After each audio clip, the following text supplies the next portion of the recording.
La Zona Cero. Hoy tenemos un monográfico muy histórico. Nos vamos nada más y nada menos que al siglo XVI español para averiguar cómo fue, qué hizo, en qué errores incurrió, qué aciertos profetizó una tal Lucrecia de León. La verdad es que es una de las grandes profetas de esta edad moderna española y de ella nos vamos a ocupar esta noche con Jesús Callejo. ¿Qué tal? Buenas noches, ¿cómo estás? Muy buenas noches, muy bien. Vienes hoy vestido de brujo, ¿eh? Sí, de brujo. Eres Lucrecio de León. Te iba a decir de bruja, pero bueno, te cambiamos el sexo. Sí, de Lucrecia de León, que más que bruja era una visionaria y eso le acarreó muchísimos problemas. Fíjate, en un siglo que era muy dado a las visiones, a los profetas, a los curanderos, a los saludadores. Pero, bueno, pues esta mujer tuvo la osadía de meterse con quien no se debía meter. Y de ahí le vinieron muchos problemas. Ay, entonces eres Fray Jesús de Valderas. Ay. Y aquí tenemos a San Carlos Canales. ¿Qué tal? Buenas noches, Carlos. Bueno, de santo.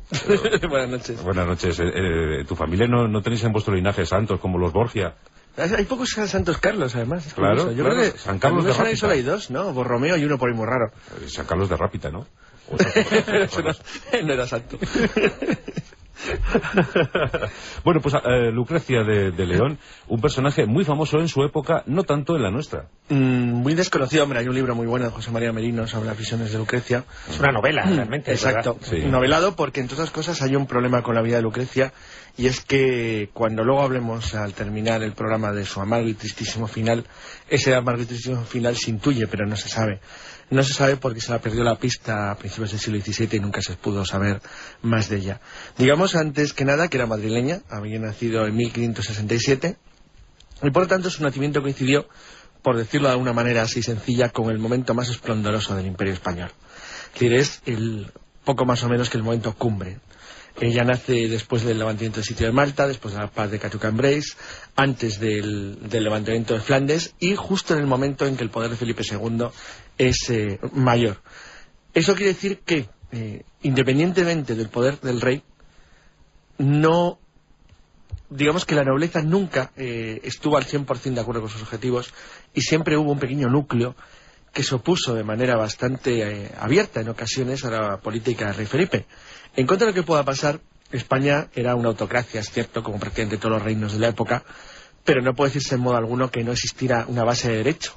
Es decir, lo que hoy entendemos con una serie de normas que impedían que el príncipe, es decir, el rey, el soberano, pudiera hacer lo que se le antojara. Es decir, Felipe II era un soberano de la época, era un soberano autocrático, pero no era un dictador.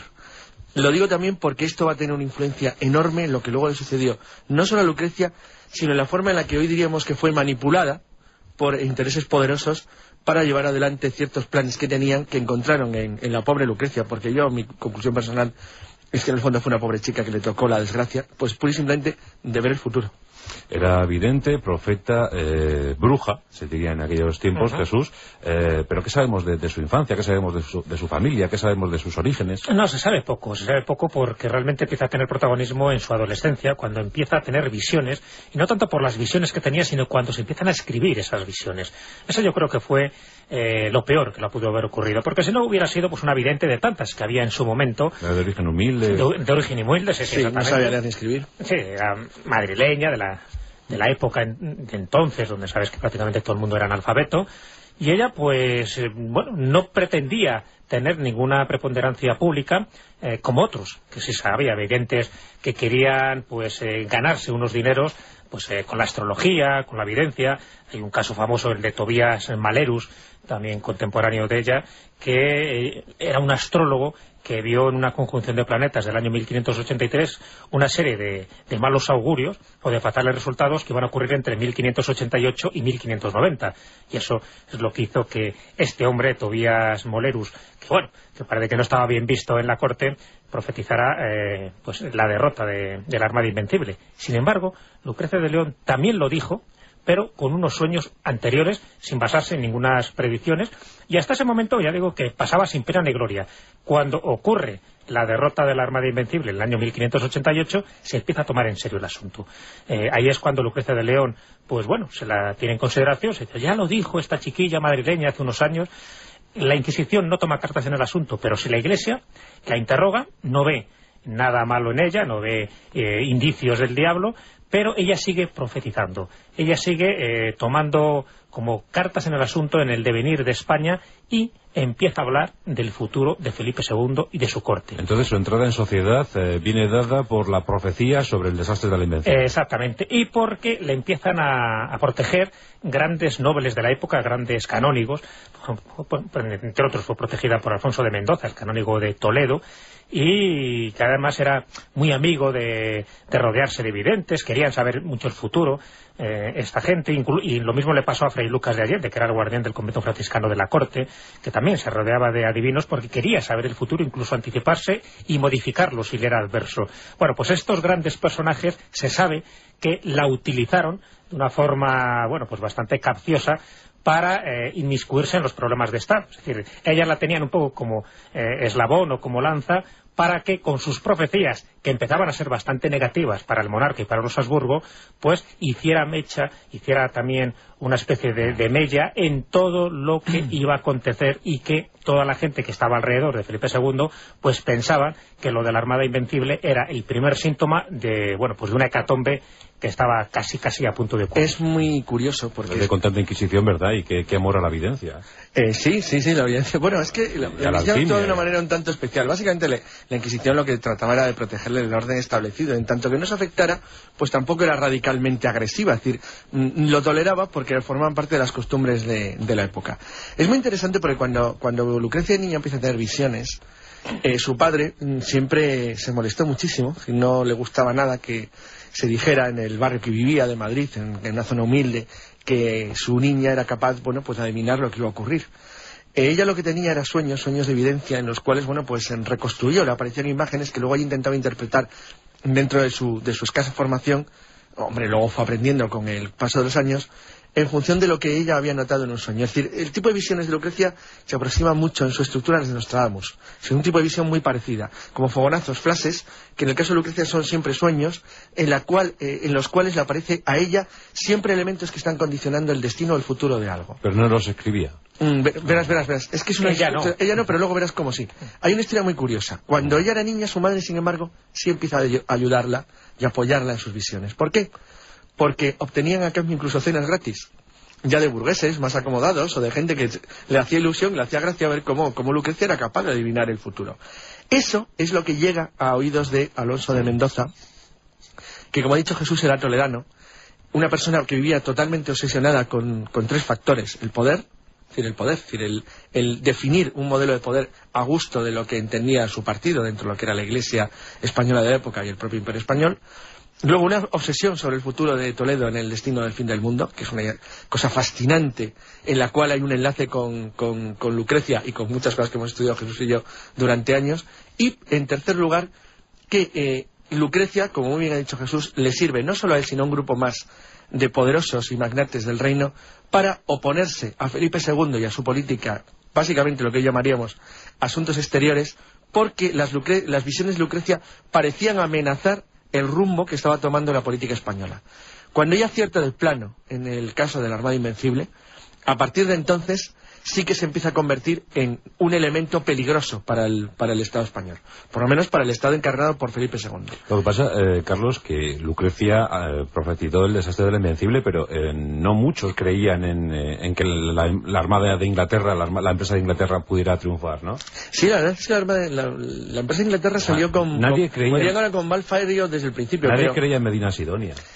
No, pero hubiera podido triunfar perfectamente. Pero era muy inexperto, tenía 38 años, ¿no? Sí, pero da igual, hubiera podido triunfar perfectamente. Las condiciones que hicieron fracasar a la Armada fueron otras, y la verdad es que el plan, desde el punto de vista objetivo, el plan de Felipe II podría haber salido bien. Exactamente igual que salió mal, nunca pretendió ocupar Inglaterra, eso sabe todo el mundo. Es decir, incluso la Armada llevaba un tesoro para hacerse cargo de un gobierno provisional y colocar al bando, como hicieron, se diría actualmente, algo parecido al Irak, es decir, al bando pro-español en el trono inglés, y lo que se buscaba básicamente una caza de puente que se podía haber logrado. Sí. Es decir, el problema fundamental no era tanto el que alguien pudiera pensar que eso iba a ser un desastre, sino el que una chica que tenía encima fama evidente lo adivinara y además se encontraba protegido por gente poderosa. Eso es lo que Felipe II, que era un tipo con bastante poca paciencia para las conspiraciones, pues, y que si no se leía Escobedo, pues no le hizo mucha gracia. El caso es que a partir de ahí sí hubo una directa implicación de la Iglesia, que bueno, que como luego veremos, pues acabó con el arresto y los huesos en prisión de todos los implicados. ¿Pero hubo más profecías, Jesús? Sí, hubo más profecías y casi todas siempre referentes a Felipe II. Ella decía que, hombre, la más espectacular fue la de la Armada Invencible, porque todas las demás, como decía Carlos, eran como muy genéricas, muy el estilo de Nostradamus. Por ejemplo, la había tomado con Felipe II y decía que todos los males que iban a ocurrir a España venía por los pecados que estaba cometiendo Felipe II. Una de esas profecías, yo creo que es bueno, estos sueños, ¿no?, que tuvo Lucrecia de León y que transcribió un amanuense, el zamorano Diego Víctor Tejeda, escribe de esta manera para que nos demos cuenta, ¿no?, de qué cariz eran estas visiones, estos sueños. Dice textualmente: pero se pasa la vida y Felipe no se convierte. Está hablando evidentemente del monarca. Felipe deja su memoria en piedras, no en obras de caridad y virtud, ni en obras que le salven a la hora de la muerte. Claro, esto a Felipe II no le gustaba nada. Alusión al Escorial, ¿no? Claro, efectivamente. Estaba derrochando ese dinero, no lo estaba utilizando para el pueblo, para que se convirtiera. Fíjate que pensaba todo lo que era Felipe II, lo católico y lo papista que era, para Lucrecia de León, según sus visiones siempre, era un monarca pecador. Y de ahí venían muchísimos de esos males, y por eso la destrucción de los Habsburgos en un tiempo próximo. Lo que comenta, y además es algo curioso, ¿no?, porque ella decía que la destrucción de los Habsburgos vendría por el ataque de los hugonotes aliados con los turcos y actuando como quinta columna los moriscos. O sea, que ella hacía una especie de batiburrillo, pero no ella, ¿no?, ese tipo de visiones que tenía, y que, claro, molestaba muchísimo a la corte de Felipe II, porque estaba atacando ya directamente. No estaban hablando de cosas genéricas, cosas que podían pasar en otros países, sino que afectaba directamente a la cabeza en ese momento de la monarquía en España. Claro, este tipo de frases, como otra, por ejemplo, que tengo aquí recogida textualmente dentro del proceso inquisitorial: ay de mí, pertinacio obstinado, estas son las armas de aquel que en su vida toda ha sido sombra, y de su vida se hallarán pocos ejemplos después de muerto. También referido a Felipe II. No es de extrañar que, en fin, ambos se tuvieran ojeriza, mucho más Felipe II, y el que tuvo todas las de perder fue Lucrecia de León, ¿no? Y al final sí, la Inquisición es como si actuara de una forma como muy enojosa contra Lucrecia de León, pero, y aquí es lo sorprendente, lo que todo el mundo pensaba que iba a ir a la hoguera de cabeza, no la condenan a una pena fuerte, sino que se salva prácticamente con unos cuantos azotes y 2 años para que sirva en este caso un hospital de leprosos, un hospital de tiñosos que se llamaban entonces, ¿no? Claro, una pena muy leve para la cantidad de cosas que iba diciendo públicamente y que nadie se atrevía, porque lo de la Armada Invencible que tú dices, es verdad que mucha gente no confiaba, pero pocos lo decían públicamente, como lo decía Lucrecia de León. Bueno, pues esta pena ínfima, a lo mejor es que no la tomaron muy en serio. No, bueno, como realmente había gente poderosa también implicada, y el rey tampoco podía enemistarse con la mitad del país, sí, detectaron que había ciertas irregularidades en el proceso, y eso, bueno, pues finalmente produjo la anulación. Lo que ocurre es que cuando ella salió de prisión en 1595, ya había tenido a su hija, había quedado embarazada estando, poco antes de entrar en prisión, y la niña nació estando ella encarcelada.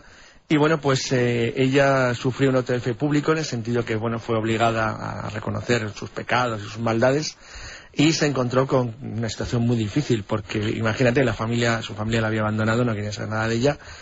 No tenía amigos, ya no había el apoyo de gente poderosa, nadie se atrevía. Ya no estaba de moda. Exacto, y además encima, pues imagínate, madre soltera y en la España de finales del 16. Bueno, la verdad es que su situación futura debía ser dramática, porque a partir de entonces no volvió a figurar nunca más en ningún documento público. Eso sí, su última profecía, que es fascinante, porque se entendió políticamente desde su tiempo, pero se refería al futuro lejano, y donde por cierto también coincide bastante con Nostradamus, es que Lucrecia de León profetiza una nueva invasión islámica en España y una nueva reconquista, que está muy directamente relacionado con todas las historias nostradámicas del rey del mundo, etcétera. El caso es que, claro, el partido que en aquel entonces defendía la expulsión de los moriscos, porque lo consideraban una amenaza, veían posibilidades de alianza con los turcos, aprovecharon este tipo de visiones para aumentar el histerismo, que aparece incluso en el Quijote, reflejado claramente del miedo que había a una posible invasión de las costas españolas por los turcos. Bueno, tenemos que deja de figurar cuando tiene tan solo 28 años, ya no figura en ningún documento público, nadie hace alusión a ella, pero sí que podemos decir que Lucrecia de León, Jesús, era una vidente con cuba propia, ¿no? Sí, es una de las cosas como más mágicas dentro de toda su vida, ya de por sí bastante mágica. Antes de que la den estos 100 azotes y que sirva durante 2 años en el hospital de San Lázaro, este hospital destinado a los niños leprosos, ella augura ese desastre para España y dice quiénes son los que se van a salvar de la catástrofe. Dice que se salvarán aquellos que se hubiesen refugiado tras los muros de la imperial ciudad de Toledo.